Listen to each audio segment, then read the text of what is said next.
welcome to MentalMMA.com. This is James McNeil doing predictions for UFC 111 happening in New Jersey, March 27th. That's GSP George St. Pierre fighting Dan Hardy on the main card. I want to do this quickly, but I want to be comprehensive, at least as much as possible. Very difficult for me to make a fight prediction when GSP is fighting, only because I'm not objective, I'm subjective. He is my favorite fighter, and so it's very difficult for me to look objectively. Might as well say that up front. That having been said, I do think his biggest question here is who's going to be the predator and who's going to be the prey. Dan the Outlaw Hardy is a good fighter, very good fighter, knockout power. He's only stopped Rory Markham. He hasn't stopped his other competitors in the UFC, but he's flashy and he's great and all that kind of stuff. Does he have a good ground game? Don't know. Can he handle GSP's wrestling? One day with Matt Serra is insufficient to train him on how to handle GSP. Okay, so what are my things? Dan Hardy, what is the level of his competition? Who has he fought? Haven't seen a ton of great fighters in his past, so, and then the other skill sets, questions. GSP, I think he's bigger and stronger and faster and more skilled than ever. The pre-fight shows, watching him fight with Nate Marquardt and Nate the Great and Patrick Cote, the Predator, and Kenny Florian. He just has so many good guys around him, and Greg Jackson's gym, so it's hard for me to go against it. I'm going to go with everybody else and say GSP is going to win this one.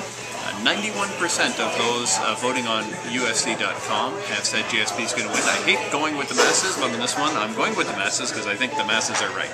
I don't think GSP is going to be overconfident. I think he knows that one mistake and he's going to lose it all. So I think we're fine. So that's my prediction. George St. Pierre will beat Dan Hardy. Don't know how long it'll take because he's going to be careful. So he doesn't need to be flashy. Next, Frank Mir, Shane Carwin. My concerns with Shane Carwin, kind of similar to my thoughts about Dan Hardy. Who has he fought? He hasn't fought a ton of great guys. He did fight Gabriel Gonzaga and stopped him, but he was rocked. And Frank Mir's stand-up is really good. Of course, his jiu-jitsu is unbelievable.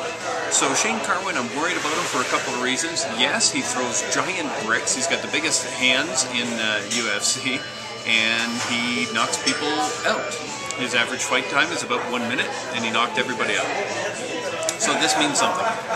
Can he beat Frank Mir? I'm really concerned about that, but now we go to the emotional factors. Shane Carwin's a great guy with a great attitude, trains really hard with really good people, and I'm optimistic for that. For Frank Mir, I'm not sure if his head's in the game. He just made those comments about wanting to choke out Brock Lesnar and hope he dies in the cage. So Frank Mir might be a little bit distracted, but he is a pro. I suspect he's going to come back. Oh, sorry, one last thing, age. Shane Carwin's 35. I'm not sure how fast your hands are going to be once you cross 34 years old. It seems to be that hand speed slows. So I'm not positive what's going to happen with Shane Carwin, Frank Mir, but my prediction is for Shane Carwin. Maybe that's because I want him to win. I'm not anti-Frank Mir. I think he's one of the most brilliant men in the UFC and all of mixed martial arts. However, I would love to see Shane Carwin fight Brock Lesnar, just a personal note, and so maybe I'm rooting for him. So I'm not sure I'm completely objective on that one, but my prediction is Shane Carwin. Ben Saunders, Jake Ellenberger. I haven't done enough research, so I'm not going to make a prediction, but I like both of these guys, and I really love the aggression, the predator factor that Jake Ellenberger brings to it, so I'm leaning towards him, but I'm not confident making a prediction. Now, John Fitch, Diego Alves. This, to me, is the co-main event. This is an incredible fight. I think the UFC, maybe Dana White, I don't know who, is still punishing John Fitch for the contract disputes. He hasn't had another shot at GSP. He is the second best in the world. No one's arguing that. And so anyways, he's not even considered the third top fight of the night. He's the fourth on the list that they put out. So that's kind of surprising. That having been said, now I'm worried about him against Diego Alves. Diego Alves is just so strong. He's the one guy being called a pit bull, I think it's the right word. I know John Fitch has beaten Diego Alves by TKO, knocked him out. So they've got a history. That was a couple of years ago, and my prediction is actually with Diego Alves. I believe he's going to come back stronger. John Fitch hasn't looked quite the same since the GSP fight. So my prediction is for Diego Alves on that one. Next fight, Jim Miller, Mark Bocek. Tough one. I'm a raving fan of both of these guys. Mark Bocek trains at Extreme Couture in Toronto, at least used to, and we consider it his gym because that's where we train. I don't train much, but I go there. Anyways, so it's a tough one. Jim Miller's amazing. I'm not going to make a prediction, but I'm looking forward to this fight. It's going to be a great fight. Moving on. Nate Diaz against Rory Markham. Nate Diaz has been fighting at 155. He looks so thin at 155. I'm excited about seeing what he can do at 170. Does he have the kind of punching power that his brother Nick has? I don't know. At 170, we're going to find out. I'm excited about him fighting Rory Markham. Rory Markham is one of those guys who someone's going to go to sleep. He is, or the other guy is.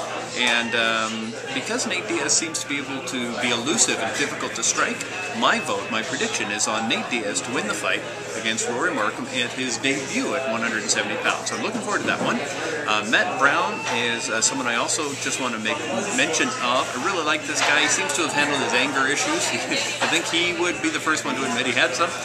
Seems to be a really good guy. I'm also looking for a little odd thing about as far as sports physiology.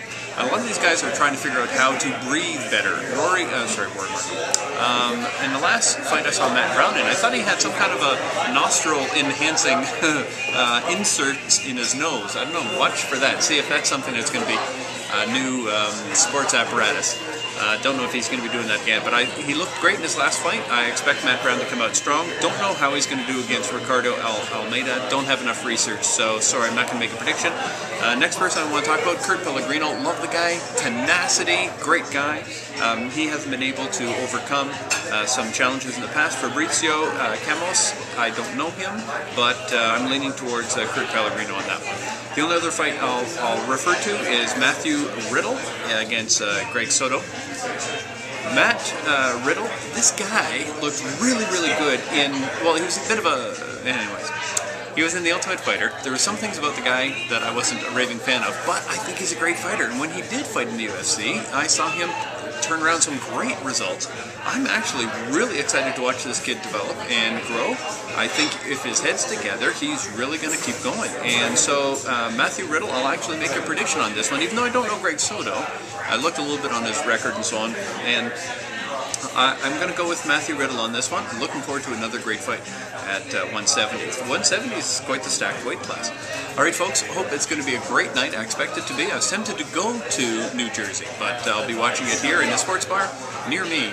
Hope you have a great time watching UFC 111. Those are my predictions here at mentalmma.com. Again, this is James McNeil. Thank you so much for tuning in. Talk soon.